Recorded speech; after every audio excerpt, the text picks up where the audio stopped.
Houston, I'm on my way. This must be elevation. Houston, I'm on my way. You know I'm on my way, man. Clean play. I told him meet me at the top. I got a reservation on the rocket. Sliding to the pinnacle. Ain't nothing you can do to stop it. Molly whopping in these small talkers and big haters that's on the lane wave in the way of my damn profit. And I gotta get it, my palm itching, the finger scratching, the money making center of my palm itch. Stacking since back in the day, a vet and double law whipping, inspirational, yeah. I'm fly popping and I'm long-winded, moving and stacking, moving and sticking. I prove that I'm different. I'm in the spot counting chicken, talking big plain business. Fine wine sipping, ain't never been caught slipping. Me and Money, Kobe and Shaq, we Jordan and Pippen. And when the dust all settle and the clowns stop debating, we gon' see who tricked off racks and went broke hating. While real hustlers stay 10 toes, never hesitating, plotting on my next move to get to elevating. Let's get it, baby. For me, Houston, I'm on my way. This must be elevation. Houston, I'm on my way.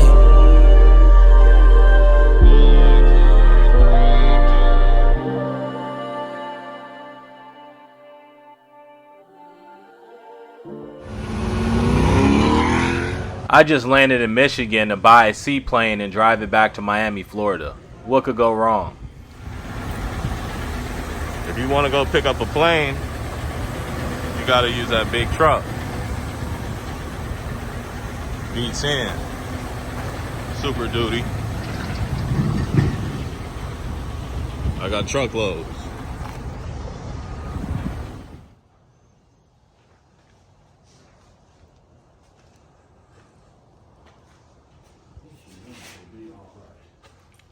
Well, there's only one way to make a plane fit in a U-Haul, and that's to take it apart.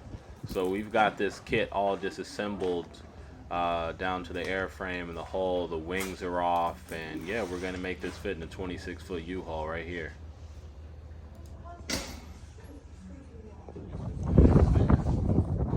The plane tucked in the U-Haul just right. But now I need to get out of this snow in Grand Rapids, Michigan and head down to Cleveland on my way to Miami, Florida.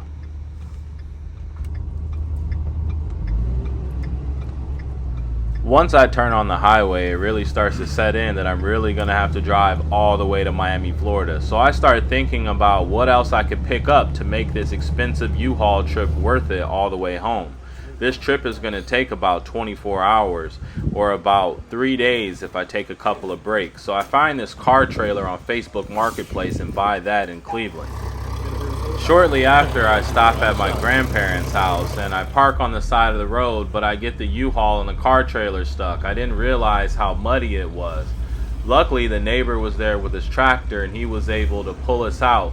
Otherwise, I would have been pretty screwed trying to wait on AAA or someone else to come get us out. The next stop was to pick up the jet skis. These jet skis were part of a rental business in Cleveland, but they've been sitting outside for a couple of years.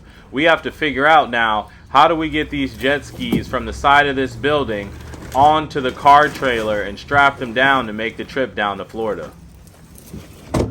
Luckily, the skis have carts. So we're able to roll them from the side of this warehouse down to the sidewalk. So we come up with this plan here, and we put plywood that we find on the side of the building down, and we push the ski on the plywood over the gravel until we get to the sidewalk. That wasn't too hard. The harder part is figuring out how we're going to get the skis in the cart onto the trailer with no forklift.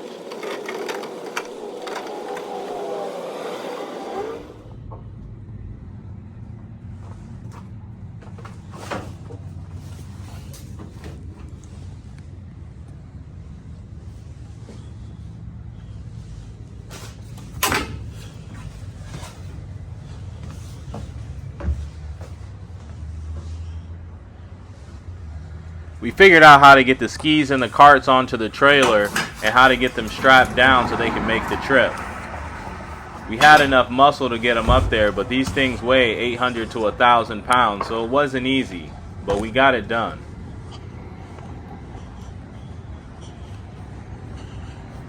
Bought a trailer. Got the skis on here. No forklift. Manpower.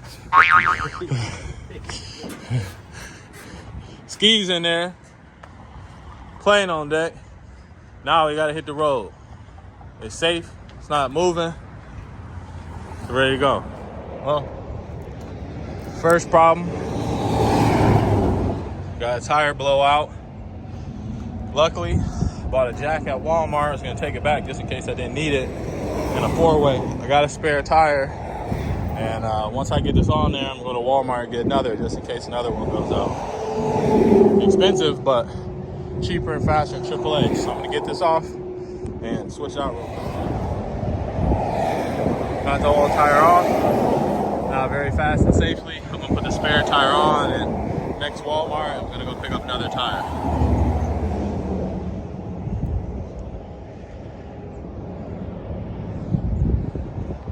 New tire on there.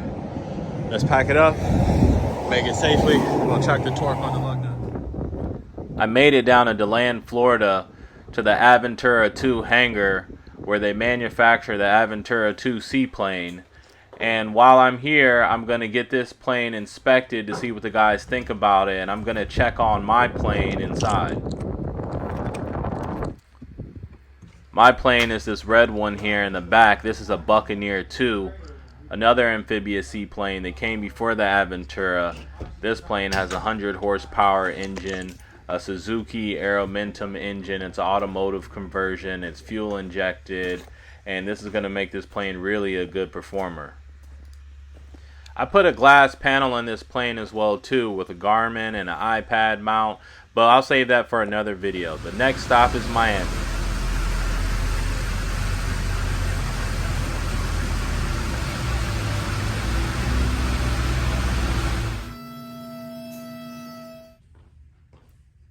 I'm gonna build this seaplane here from scratch.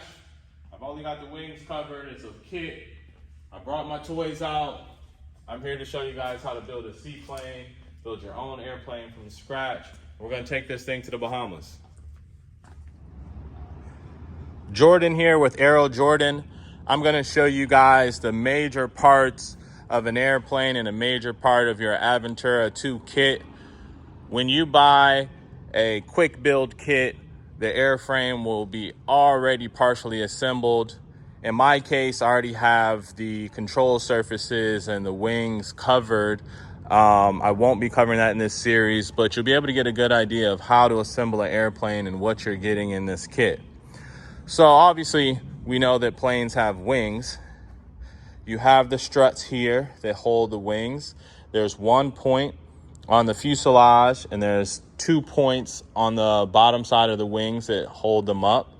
You have your sponsons in this case, which attach on the bottom of the wings to keep your wings out of the water when you're banking and making turns. It'll keep your wings afloat. You have your elevators and your horizontal stabilizer here. You have your rudder here. You have your flaps, and then you have your ailerons. In this case, this plane has flaperons. Then you have your engine. Here we have a used Rotex 914 without a turbo. This is going to put out about 92 horsepower. Then here you have your airframe. So the main tube running along the airframe is the boom tube. At the top, you have your root tube. Here you have your engine mount. We go to the front, you have your sling seats. You have your controls on the stick. You have your throttle and your brake lever. This plane has manual retracting gear here. So this will be the lever for that. Then you have your rudder pedals, and you have your cables that are running to the back, and your landing gear and your tail wheel over there. So here we have the hull and the fuselage. So this is a bare primered hull that we're going to get painted, and we'll be able to show you that process. In here, you're going to mount the fuel tank. In this case, I'm going with a 23-gallon fuel tank instead of the 18-gallon fuel tank. This will give me about 300 to 400 nautical miles of range. And then you're able to mount your avionics here on the dash. You have the plate that goes around your throttle. This is your windshield trim that will go here. This is so I can mount doors later, and my windshield will go across here. Then I'll be able to put a luggage rack here for storage. And that's pretty much the main components of your aircraft. So the first step I'm going to do is put together some things on the airframe and mount the engine. And I'm going to show you how quick and easy that is. And then we'll move on to the hull. Then we'll go and get the hull painted. Then we'll get the final assembly and the rigging done. Then we'll mount the wings and we'll get it certified, and this plane will be ready to fly.